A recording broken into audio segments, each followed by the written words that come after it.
always a difficulty when you get up and you know ahead of time that the sermon you're going to give is going to be tough. Anytime a preacher starts talking about money, you know it's going to be tough. And I know we've survived the eclipse and everything's gone, pretty well. We didn't lose any cows, as was previously reported. But now we're on our next crisis in this country. Tomorrow is tax day. I've always thought it quite ironic that my sister-in-law's birthday is April 15th. She's a CPA for one of the largest firms, financial firms there in Austin, Sweeten CPA. That's my other sister-in-law. And she's the bookkeeper, and my other sister-in-law is a CPA. And so her birthday is on tax day. How ominous could that possibly be? But Jesus never failed to address issues that were in common life at that time in his culture. He dealt with things because people were living those things, and he had no problems, no qualms at all about discussing those. And I think that's part of the problem that we look at here is the scribes and Pharisees, who are a bunch of hypocrites, were coming to him, and we're going to look at the text here just briefly in a few moments, but they come to him with an insincere question. I've always thought it humorous when people come to you with questions when they're really not looking for the truth. And you get to where, as you get older, you can kind of recognize that kind of thing. You know it's coming. You know what's going on. And so therefore, how do you respond? I've always thought it phenomenal that Jesus was able to look at people who you knew they weren't really sincere in what they were after, and still give them an answer that caused them to marvel.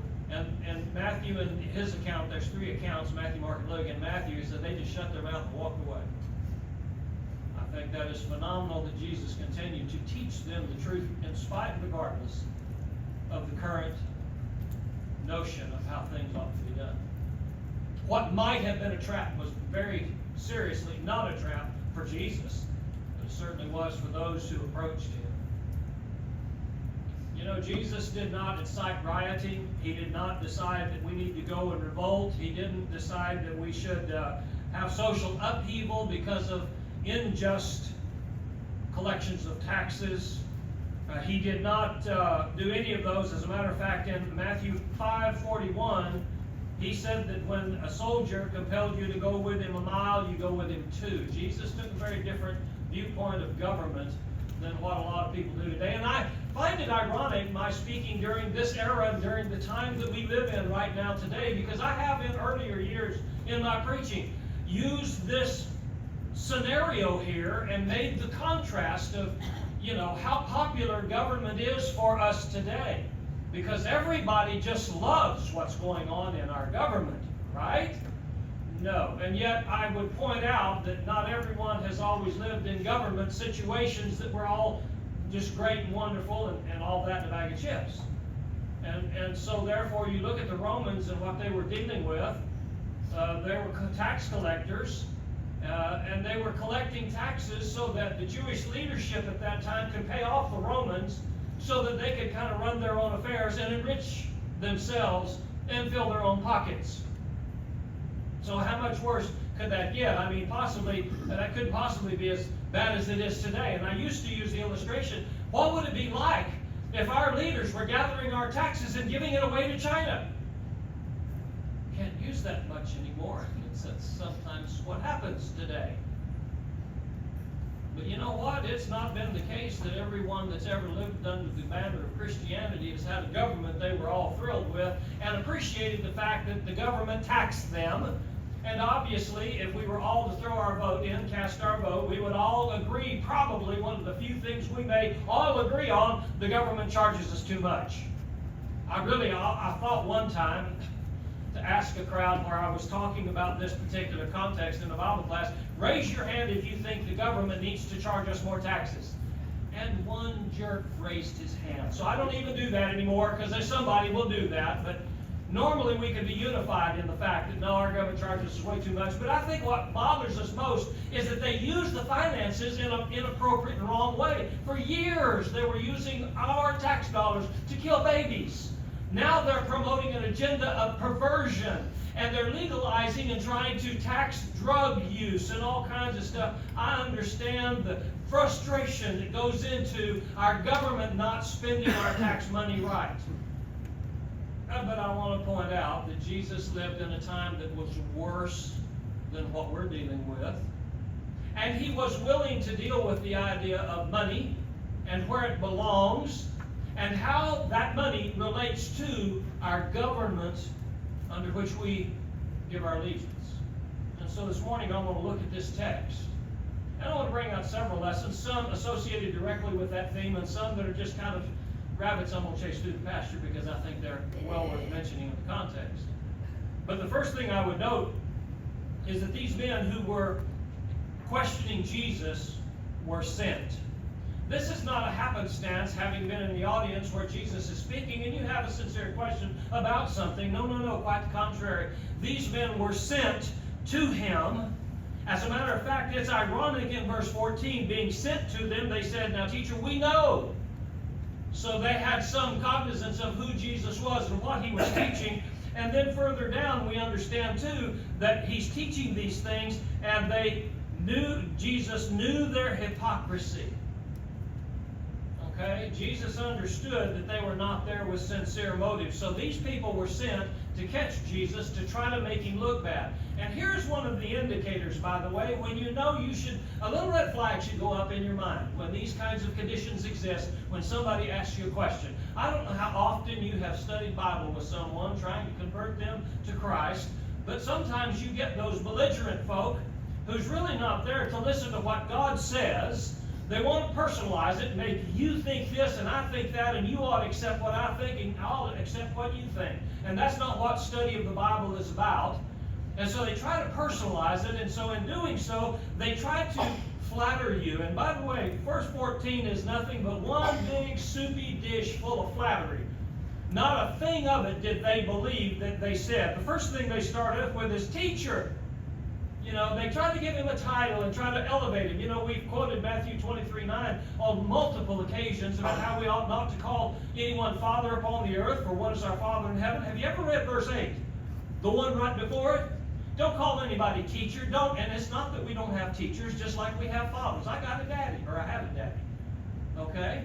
And so that's not what that's talking about. It's talking about elevating people by title. That's what they did here. And it must have just tasted poorly as they said it. It was kind of ugly coming out of the mouth because they did not respect him as one would respect someone who is their teacher. But they said teacher. So right off the bat, you know things are kind of hinky right there. And then he goes, "We know that you are true." Well, if you were sent by the Herodians to catch him in his words, what do you mean you know that he's true? That's a barefaced lie. They don't believe he's true. If they believed he's true, they would not have been there on their mission. When somebody starts telling you you're so great and so wonderful, you need to have a little red flag go up and say, okay, what do they want? What's going on here?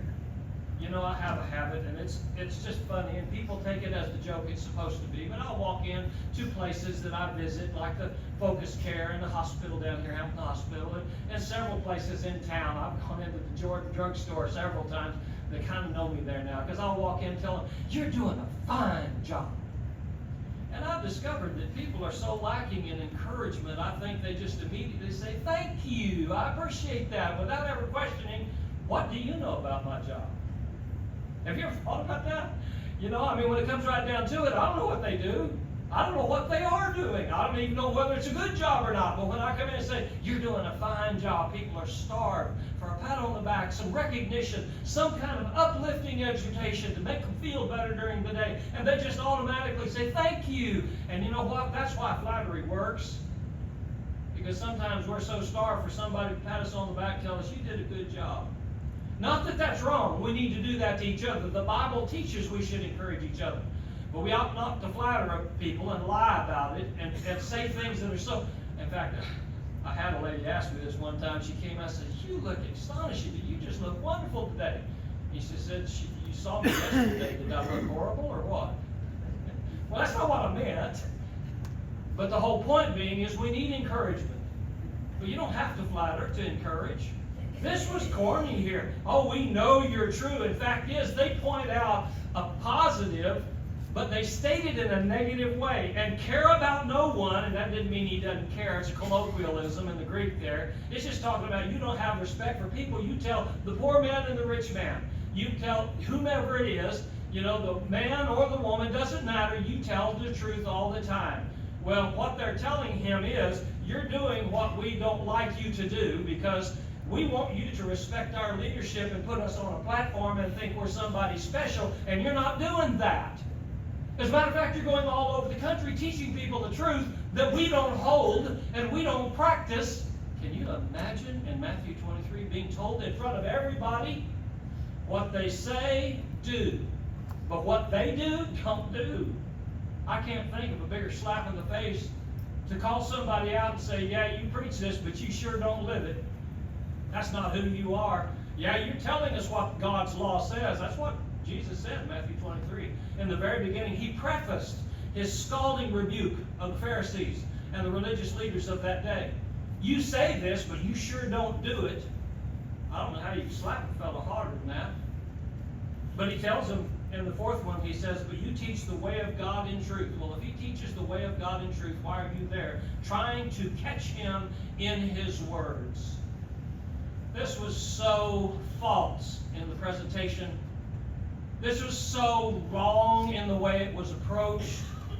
And I'm sure that as we read this, there is no doubt in our minds, even though it is recorded accurately, there in a true statement made by these Pharisees in verse 14. Not one. And so what that tells you is there are a lot of problems back in that day with the government, and whether or not they ought to be in submission to a Roman government they hated with all their passion. I don't know how you feel about our government. I'm going to make some practical applications here in a few minutes. But let me tell you what. There are some things in Romans 13:1, for instance, Titus 1:3. There's some things in the book, 3:1. There's some things in the book that tell us we need to have respect for our government. Okay? And we're living in a time when you just really got to look hard and you really got to try hard to find something laudable to respect about our government. I appreciate that. But you know, you and I as Christians ought to be the ones that can find it and the ones that can do that, particularly when it comes to paying our taxes. And that's what this is about here. It's about this event that's going to transpire tomorrow in this country. I think it is. I read something here the other day. They were changing the due date of the taxes from the 15th to another date. I'm not sure how that pans out, but I don't keep up with the news very well, so I'll find out when somebody else is wiser than me and tells me. But nevertheless, it's always been April 15th. That's tax day. That's the time to give our due. So how should a Christian view that particular exercise? So they asked the question, should we pay our taxes?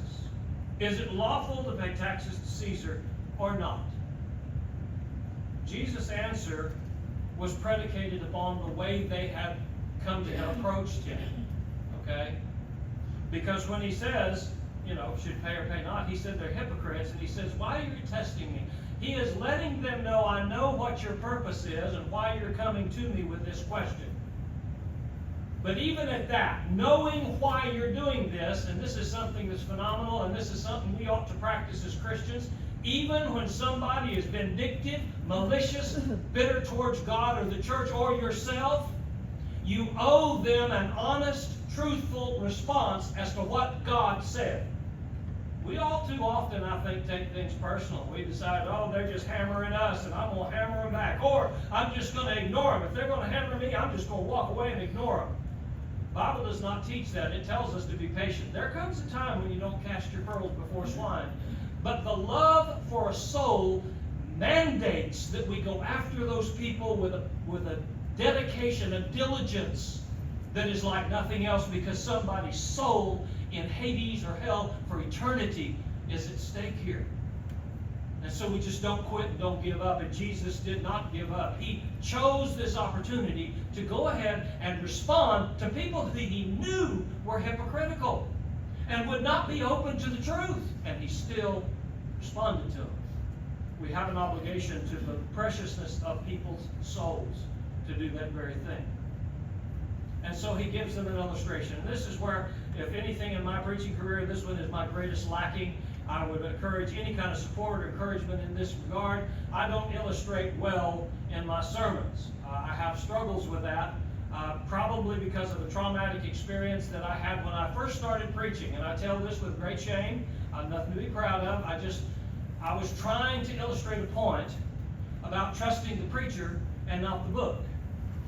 And so therefore, when I first started preaching, and it is kind of humorous, but it's just sad that I thought this was going to be okay, but I got me an air pistol. Now this is before all the people got paranoid about anything, about guns. And I put the pistol under the podium. Nobody knew about it. And I was preaching along, telling people, you don't ever trust the preacher and his word. You trust what God said. And I took that pistol out, and the pistol was one of those air pistols that had a lever on it that cocked, and you slapped it back down. Oh, talk about a physical illustration. There wasn't one person sleeping in the audience, okay? They were awake. This fella's holding a pistol, and I told him as I pointed it, now I didn't point it exactly at them, but I pointed it in the air, and I said, trust me, this pistol's not loaded. Do you trust me? Now, I made a great point. In fact, one of the guys there, he's a doctor, a really good friend of mine, Dr. McLaughlin, came out after the lesson. I thought, I was like a puppy under his wing. He was telling me, that was a tremendous illustration. It got everybody's attention. And then he put his arm around me. He said, you do it again, I'm going to clean your pipes. And that kind of scarred me. But Jesus was so good with illustration. Have you ever listened to him as he sat on the Sermon on the Mount? And you can just visualize it in your mind. Consider the lilies of the field, how they grow. They toil not, neither do they spin. And yet I say unto you, Solomon in all his glory was not arrayed like one of these. We see that today. If you've ridden around the country right now in the springtime, it's gorgeous out there. Then we went past the field here the other day. I can't remember what day it was, but it looked like a painting, but it was better. And I know Sister Parker paints beautiful pictures, but it didn't look, hers don't look as good as that. I'm so sorry, Sister Parker, but it was just gorgeous. God's handiwork visible to all. It was just incredible. And Jesus used that illustration. This one here is so simple, and that was the other thing that is so in the nature of Christ and his teaching. His illustrations were so simple. After he gets done, you look at yourself and you go, well, duh, I should have figured that one out. Why didn't I see that before? He said, give me a penny in the old King James. Give me a denarius. Give me a coin that you give to the governor, to the president, to whomever it is that you give it to the governor. He said, whose inscription is on it? It wasn't, in fact, what's funny, and I just find humor in odd places, I'm sorry, but if you saw this coming, you would not have said, well, Caesar's is on it. You just chopped your own foot off on that one, buddy, because Jesus is going to use that very observation that you should have seen and you should understand, and obviously you didn't, or you wouldn't be here testing me. And Jesus said, whose picture's on that? And they just jumped right on out there and buried themselves. It's like, please, guys, throw down the shovel. Quit digging yourself a hole. Caesar's picture's on it. Okay, well then render to Caesar what is Caesar's and to God what is God's. Now the profoundness of this, there's no time, we don't have the time to really go into the profoundness of that single statement. But let me divide it in half and really cover it briefly. A couple of things. Number one, we are commended by Christ. This is not an option. Not an option. We are commended by Christ to pay our taxes, to render to Caesar what is Caesar's. But I want you to note, he said you render to Caesar what is Caesar's. That doesn't mean that we just open our wallets and throw all kinds of money at the government. If the government gives you an option out of something to give them money where they are misusing it, take it. It's legal to do that. You should take it. That's wisdom. That's good stewardship. This idea that, the government said I got to give them thus and so I'll just give it all to them, is wrong. It's poor stewardship. In fact, we ought to go about, as our government gives us that privilege here in America, to take every opportunity to keep the money that God blesses us with, to use it for the Lord's work, instead of just giving it away. In fact, some of the non-wise conduct that we find ourselves in is giving to the government things the government does not deserve, does not need. But on the flip side of the coin, whatever the government does require, let's not be picky about it. Let's not cut corners.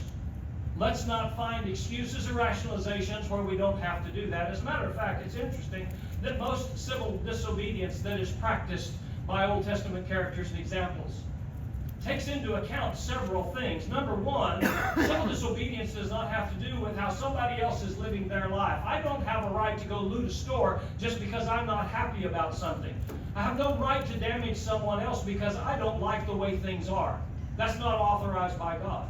In fact, if you look at Daniel and Shadrach, Meshach, and Abednego in two different instances, what we have the right to do is when something impacts us as Christians and is not biblical, not authorized by God's word, that's when we have the authority to civilly disobey. But let me warn you about that, because when you civilly disobey, you can expect that the government will go, oh, I understand it's your religion, we'll let it slide.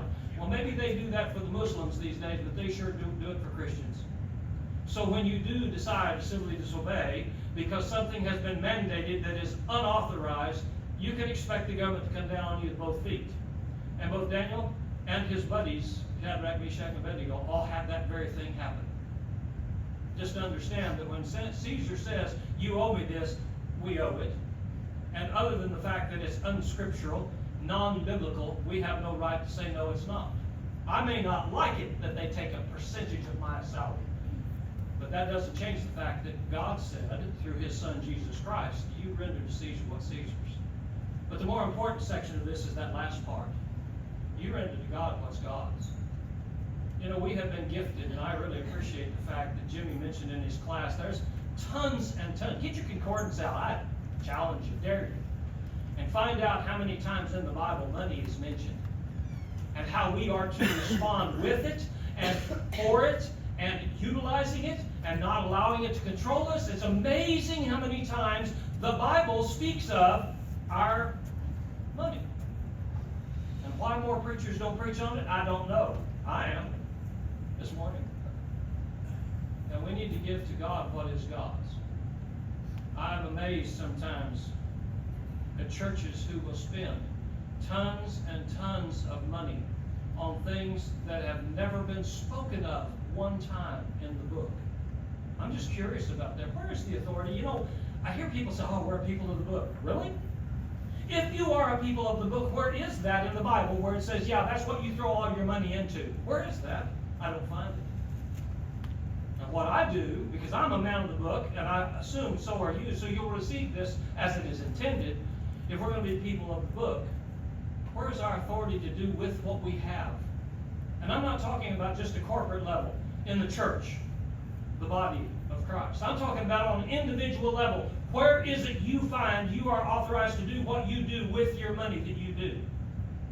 Now, God understands giving us a Sabbath, that we need entertainment, we need relaxation, we need time off, we need rest, and whatever that rest comes by, that's fine, and funding that is not a problem in God's eyes.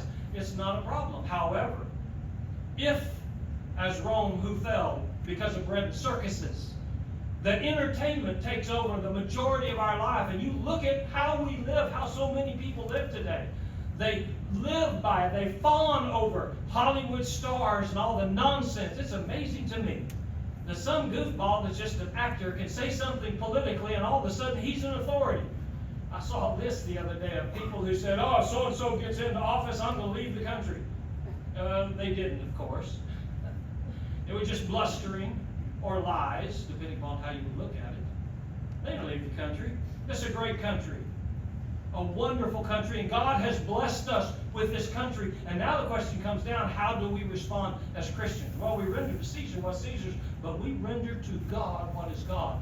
Your skill set is encompassed by a large volume of different blessings God has given you, and one of those is the finances you receive for working. If man doesn't work, he ought not to eat. So when you work and you've been paid, believe me, you have earned it, but it is still from God. It belongs to God, everything you've got.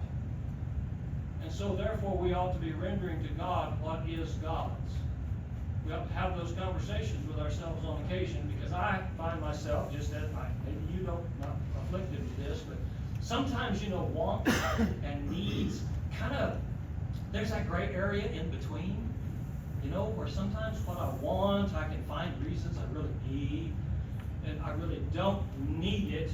But then I have to ask the question, when I stand at judgment and I am being held accountable, as those talents, the 5-talent man, the 3-talent man, or 2-talent man, the 1-talent man, when they stood before their master to give an account for what they had been blessed with, what was the result of that? Well, in the first place, let's understand you're going to hold it accountable. You're going to be held accountable. You're going to stand before judgment, my friend, on an individual basis, and you are going to give an answer for what you did with what God blessed you with, because it's His. Cows of 1,000 hills are mine. All you dairy guys. They're not yours, they're God's, okay? All of us, all the blessings we have, they're God's. What am I doing with it as a steward? When it comes to it, honestly, the taxes that we have been charged in this country, when you compare it with many of the other countries, in Australia, they have nearly 35% tax rate. We don't have that in this country, because ours is much lower. I know they're trying to charge the rich folk with tons and tons of money, but I'm looking through the audience here. Not many of us live in a mansion or are billionaires. I'm just kind of checking it out now. We're not quite in that category, so that doesn't affect us. No, the taxes we really use, the taxes we pay is not nearly what lots of people in lots of countries pay. And that doesn't even count governments that are totalitarian, which will come in at any time and take what you have, regardless of whether you like it or not, and think nothing of it. Dictatorships who mandate you have to work so hard and do so much, and this is the pittance you will receive, and you will be happy with it. Oh, it just reminds me of me sitting there trying to eat Brussels sprouts, Betty, and trying to eat Brussels sprouts, and my mama telling me, you're going to eat those and you're going to love them. Well, I got halfway through that, because I sure enough ate them. I didn't want whooping. I didn't love them. And our government sometimes seems like it's that way, but it really isn't. Not like it is in totalitarian systems. When you think about our taxes, not that big a thing. It really isn't. Paltry sum, actually, that we do render to Caesar is nothing compared to what God has blessed us with. We are a blessed people. I mentioned in class this morning, I'll mention it again. I've been overseas. I've seen poor. I know what poor is. I used to think I was a little bit poor because I didn't get what I want for my birthday. So I could just quit having birthdays. I could solve that problem. But you know what, honestly, I've seen people live poor. We are so rich, brothers and sisters. And while we bask in our blessings, I would warn you, someday you're going to stand accountable. Every one of us got 5 talents in that room. Every one of us. You're going to stand before God. You're going to give an account of what you did with your money. Just as the church corporately is, just as countries are, who will be held accountable? Every person will be held accountable. And my friends, that's a serious notion. What Jesus taught here was something that was so profound that those who were geared up and ready for the fight, coming to Jesus with all their hypocrisy and trying to set him up with every way they knew. And Matthew, I like his account of this. Here in Mark, it just says they marveled at him. Well, in Matthew, it says they would only marvel at him, they shut their mouth and they walked away. And it's amazing to me how people today sometimes haven't got the common sense to do that. It's like you're begging them, throw down the shovel. You're fighting a losing battle. You're going to die on that hill. And it's not worth it. And yet people still will lose sight of the stewardship that is necessary for us as Christians. It is so valuable to a Christian to know how you deal with your money. It's just a small, minor detail of the things God has given us to save souls. That's what it's about. That's what it's about. And if we're not serious about saving souls, it's going to be rough at judgment. Let me just tell you that for a fact. It's going to be rough. And each one of us individually is going to give an answer. I pray that this morning's lesson will encourage you to change whatever it is not right in your life and get it right so that you can you can gratefully stand before the Savior of your soul and say, you know what, Lord, you're right. Everything in this life has no value like my soul. What if a man gains the whole world and loses his own soul? What shall a man give in exchange for his soul? That's the question for you this morning. When it comes to rendering to Caesar what Caesar's, there should be no question, no qualms, no problem. You need to give your taxes to Caesar tomorrow. Or if you've got an extension, pay it sometime or another. But give your money to Caesar. Not a problem. But be aware that the second part of that's the important thing. you need to give those things that are to God, that are God's. Which, by the way, is everything. That's right, yeah. Everything. When Paul said in Galatians 2:20, I am crucified with Christ. Nevertheless I live, yet not I, but Christ lives in me. If you can't say that this morning and you need to change it in a public way, we always offer an invitation song for that to be accommodated. But if you need to change that in your personal life and you need personally to change, respond to the invitation this morning as we stand together to sing.